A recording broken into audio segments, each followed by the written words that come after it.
BJP ರಾಷ್ಟ್ರೀಯ ಕಾರ್ಯದರ್ಶಿ city Ravi ತಮ್ಮ ಹುಟ್ಟೂರು ದೊಡ್ಡ ಮಾಗರವಳ್ಳಿಯ ಸುಗ್ಗಿ ಹಬ್ಬದಲ್ಲಿ ಭಾಗಿಯಾಗಿದ್ರು. ಆಚರಣೆಯಲ್ಲಿ ದೇವರ ಅಡ್ಡೆಯನ್ನ ತಲೆ ಮೇಲೆ ಹೊತ್ತು ಭಕ್ತಿ ಪರವಶರಾಗಿ ಕುಣಿದ್ದು ವಿಡಿಯೋ ಈಗ ನ್ಯೂಸ್ 18ಗೆ ಲಭ್ಯವಾಗಿದೆ. ಈ ಹಿಂದೆಯೂ ಕೂಡ ರವಿಯವರು ಚಿಕ್ಕಮಗಳೂರು ಜಿಲ್ಲಾ ಕ್ರೀಡೋತ್ಸವದ ಸಮಾರೋಪ ಸಮಾರಂಭದಲ್ಲಿ ಯುವ ಕ್ರೀಡಾಪಟುಗಳೊಂದಿಗೆ ಕುಣಿದಿದ್ರು.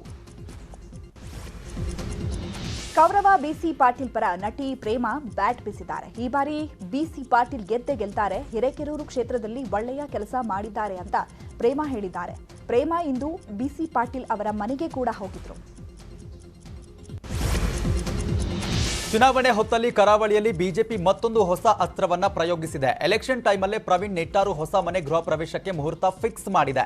ರಾಜ್ಯ ಬಿಜೆಪಿ ಮತ್ತು ರಾಜ್ಯಾಧ್ಯಕ್ಷ ನಳಿನ್ ಕುಮಾರ್ ಕಟೀಲ್ ನೇತೃತ್ವದಲ್ಲಿ ಮನೆ ನಿರ್ಮಾಣವಾಗುತ್ತಿದ್ದು 90ರಷ್ಟು ಮನೆ ನಿರ್ಮಾಣ ಕಾರ್ಯ ಪೂರ್ಣಗೊಂಡಿದೆ. ಏಪ್ರಿಲ್ 27ರಂದು ಮನೆ ಗೃಹ ಪ್ರವೇಶವಿದೆ.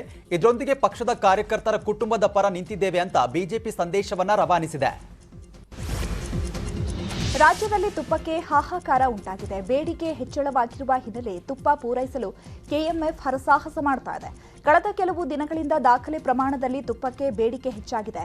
ಪ್ರತಿ ವರ್ಷ 5ರಿಂದ 6ರಷ್ಟು ತುಪ್ಪದ ಬೇಡಿಕೆ ಹೆಚ್ಚಾಗ್ತಾ ಇತ್ತು. ಆದರೆ ಈ ಬಾರಿ ತುಪ್ಪಕ್ಕೆ 33% ಹೆಚ್ಚಳವಾಗಿದೆ ಬೇಡಿಕೆ. ತುಪ್ಪ ಸಿಗದೆ ಹೋಟೆಲ್ ಮತ್ತು ಸ್ವೀಟ್ ಅಂಗಡಿ ಮಾಲೀಕರು ಸಂಕಷ್ಟಕ್ಕೆ ಸಿಲುಕಿದ್ದಾರೆ. ಈಗಾಗಲೇ ತುಪ್ಪದ ಕೊರತೆ ಉಂಟಾಗಿ ತುಪ್ಪದ ಪದಾರ್ಥ ತಯಾರು ಮಾಡುವುದನ್ನು ಹಲವು ಹೋಟೆಲ್ ಮತ್ತು ಸ್ವೀಟ್ ಅಂಗಡಿ ಮಾಲೀಕರು ನಿಲ್ಲಿಸಿದ್ದಾರೆ ಎನ್ನಲಾಗಿದೆ. ಏಪ್ರಿಲ್ 8, 9ರಂದು ಪ್ರಧಾನಿ ಮೋದಿ ಮೈಸೂರು ಪ್ರವಾಸ ಕೈಗೊಂಡ ಹಿನ್ನೆಲೆ ಸಾಂಸ್ಕೃತಿಕ ನಗರಿಯಲ್ಲಿ ಭದ್ರತೆಯನ್ನು ಮತ್ತಷ್ಟು ಬಿಗಿಗೊಳಿಸಲಾಗಿದೆ. ಅರಮನೆ ನಗರಿಯ ಆಯಕಟ್ಟಿನ ಸ್ಥಳಗಳಲ್ಲಿ ಖಾಕಿ ಸರ್ಪಗಾವಲನ್ನು ನಿಯೋಜಿಸಲಾಗಿದೆ. ಏಪ್ರಿಲ್ 9ರಂದು ಕೆಎಸ್ಒಯು ಘಟಿಕೋತ್ಸವ ಭವನದಲ್ಲಿ ಸಮಾರಂಭ ನಡೆಯಲಿದ್ದು, ಘಟಿಕೋತ್ಸವ ಭವನ ಸೇರಿ ಆಸುಪಾಸಿನ ಪ್ರದೇಶಗಳಲ್ಲಿ ಹದ್ದಿನ ಕಣ್ಣು ಇಡಲಾಗಿದೆ.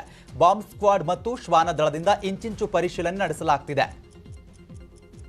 ಮ್ಯಾಟ್ರಿಮೋನಿಯಲ್ಲಿ ವೈಯಕ್ತಿಕ ಮಾಹಿತಿ ಹಾಕುವವರೇ ಎಚ್ಚರ. ನಿಮ್ಮ ವೈಯಕ್ತಿಕ ದಾಖಲೆಯನ್ನ ಪಡೆದು ಸೈಬರ್ ಚೋರರು ವಂಚಿಸಲಿದ್ದಾರೆ. ಸಕ್ಕರೆನಾಡು ಮಂಡ್ಯದಲ್ಲಿ ಲಿಂಗಾಯತ ಮ್ಯಾಟ್ರಿಮೋನಿಯಲ್ಲಿ ಹಾಕಿದ್ದ ಪ್ರೊಫೈಲ್ ಡೀಟೇಲ್ಸ್ ಅನ್ನು ತೆಗೆದುಕೊಂಡು ವಂಚನೆ ಮಾಡಲಾಗಿದೆ. ರೈಲ್ವೆ ಇಲಾಖೆಯಲ್ಲಿ ಕ್ಲರ್ಕ್ ಕೆಲಸ ಕೊಡಿಸುವುದಾಗಿ ವಿದ್ಯಾರ್ಥಿನಿಗೆ 31,34,000 ರೂಪಾಯಿಯನ್ನ ಮಕ್ಮಾಲ್ ಟೋಪಿ ಹಾಕಲಾಗಿದ್ದು, ಆರೋಪಿಯನ್ನ ಪೊಲೀಸರು ಬಂಧಿಸಿದ್ದಾರೆ.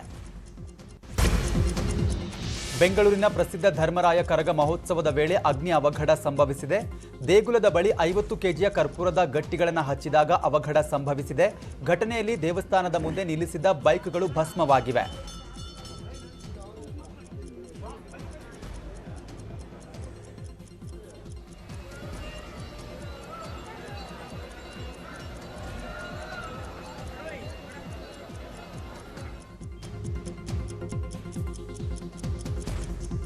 ಪಾಟ್ನಾದ ಶಾಸ್ತ್ರಿನಗರದಲ್ಲಿ ಅಗ್ನಿ ಅವಘಡ ಸಂಭವಿಸಿದ್ದು, ಮುಗಿಲೆತ್ತರಕ್ಕೆ ದಟ್ಟ ಹೊಗೆ ವ್ಯಾಪಿಸಿದೆ. ಘಟನೆಗೆ ಕಾರಣ ತಿಳಿದು ಬಂದಿಲ್ಲ. ಅದೃಷ್ಟವಶಾತ್ ಯಾವುದೇ ಪ್ರಾಣಹಾನಿ ಸಂಭವಿಸಿಲ್ಲ. ಅಗ್ನಿಶಾಮಕ ಸಿಬ್ಬಂದಿಯಿಂದ ಬೆಂಕಿ ನಂದಿಸುವ ಕಾರ್ಯ ನಡೆಯುತ್ತಿದೆ. ಪಶ್ಚಿಮ ಬಂಗಾಳದ ಸಿಲಿಗುರಿಯ ರಾಸಾಯನಿಕ ತಯಾರಿಕಾ ಘಟಕದಲ್ಲಿ ಅಗ್ನಿ ಅವಘಡ ಸಂಭವಿಸಿದೆ. ಘಟನೆಗೆ ಕಾರಣ ತಿಳಿದು ಬಂದಿಲ್ಲ. 6 ಅಗ್ನಿಶಾಮಕ ವಾಹನಗಳಿಂದ ಬೆಂಕಿ ನಂದಿಸಲಾಗುತ್ತಿದೆ. ಹಾಸನದಲ್ಲಿ ಬಿಸಿಲ ಬೇಕೆಯಿಂದ ತತ್ತರಿಸಿದ್ದ ಜನರಿಗೆ ಮಳೆರಾಯ ತಂಪೆರೆದಿದ್ದಾರೆ. ನಗರ ಪ್ರದೇಶ ಸೇರಿದಂತೆ ವಿವಿಧೆಡೆ ಧಾರಾಕಾರ ಮಳೆಯಾಗಿದೆ. ಇನ್ನು 2 ದಿನ ಮಳೆಯಾಗುವ ಸೂಚನೆಯನ್ನ ಹವಾಮಾನ ಇಲಾಖೆ ಸೂಚಿಸಿದೆ. ಹಿಂದೂ ದೇವಸ್ಥಾನದ ಗೋಡೆಯ ಮೇಲೆ ಹಿಂದೂ ವಿರೋಧಿ ಬರಹಗಳನ್ನು ಗೀಚುವ ಮೂಲಕ ವಿರೂಪಗೊಳಿಸಿದ ಘಟನೆ ಕೆನಡಾದಲ್ಲಿ ನಡೆದಿದೆ. ಕಳೆದ 1.5 ವರ್ಷದಲ್ಲಿ ನಡೆದ 5ನೇ ಪ್ರಕರಣ ಇದಾಗಿದೆ. ನಿನ್ನೆ ರಾತ್ರಿ ಒಂಟಾರಿಯೋದ ಸ್ವಾಮಿನಾರಾಯಣ ಮಂದಿರದ ಮೇಲೆ ಹಿಂದೂ ವಿರೋಧಿ ಬರಹಗಳನ್ನು ಗೀಚುವ ಮೂಲಕ ವಿರೂಪಗೊಳಿಸಲಾಗಿತ್ತು. ಈ ಸಂಬಂಧ ಪೊಲೀಸರು ಭೇಟಿ ನೀಡಿ ಪರಿಶೀಲನೆ ನಡೆಸಿದ್ದಾರೆ.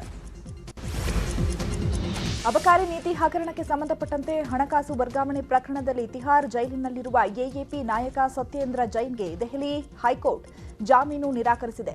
ಸತ್ಯೇಂದ್ರ ಜೈನ್ ಪರ ವಕೀಲರು ಜಾಮೀನು ಕೋರಿ ಅರ್ಜಿ ಸಲ್ಲಿಸಿದರು. ಜಾಮೀನು ಅರ್ಜಿಯಲ್ಲಿ ಸತ್ಯೇಂದ್ರ ಜೈನ್ ಅವರು ಎಲ್ಲಾ ಸಂದರ್ಭಗಳಲ್ಲಿ ಜಾರಿ ನಿರ್ದೇಶನಾಲಯದೊಂದಿಗೆ ಸಹಕರಿಸಿದ್ದಾರೆ. ಸತ್ಯೇಂದ್ರ ಜೈನ್ ಅವರ ಆದಾಯವನ್ನ ತಪ್ಪಾಗಿ ಗುರುತಿಸಲಾಗಿದೆ. ಈ ಹಿನ್ನೆಲೆಯಲ್ಲಿ ಅವರಿಗೆ ಜಾಮೀನು ನೀಡಬೇಕು ಅಂತ ನ್ಯಾಯಾಲಯಕ್ಕೆ ಮನವಿ ಮಾಡಿದರು. ಇನ್ನು ಹಣ ಅಕ್ರಮ ವರ್ಗಾವಣೆ ಪ್ರಕರಣದ ಆರೋಪಕ್ಕೆ ಸಂಬಂಧಪಟ್ಟಂತೆ ಜೈನ್ ಅವರು 2022 ಮೇ 20ರಿಂದ ತಿಹಾರ್ ಜೈಲಿನಲ್ಲಿದ್ದಾರೆ.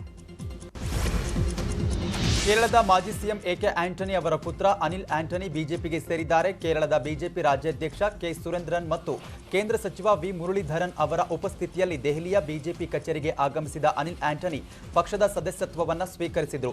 ಕೇಂದ್ರ ಸಚಿವ ಪಿಯೂಷ್ ಗೋಯಲ್ ಅನಿಲ್ ಆಂಟನಿಗೆ ಬಿಜೆಪಿ ಸದಸ್ಯತ್ವವನ್ನು ಕೊಟ್ಟಿದ್ದಾರೆ.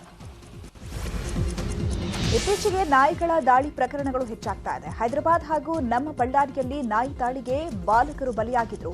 ಇದೀಗ ಪಂಜಾಬ್ನ ಜಲಂಧರ್ನಲ್ಲಿ ಸ್ಕೂಟಿಯಲ್ಲಿ ಹೋಗ್ತಾ ಇದ್ದಂತಹ ಇಬ್ಬರ ಮೇಲೆ ನಾಯಿಗಳು ಅಟ್ಯಾಕ್ ಮಾಡಿವೆ. ಅದರ ದೃಶ್ಯ ಸಿಸಿಟಿವಿಯಲ್ಲಿ ಸೆರೆಯಾಗಿದೆ.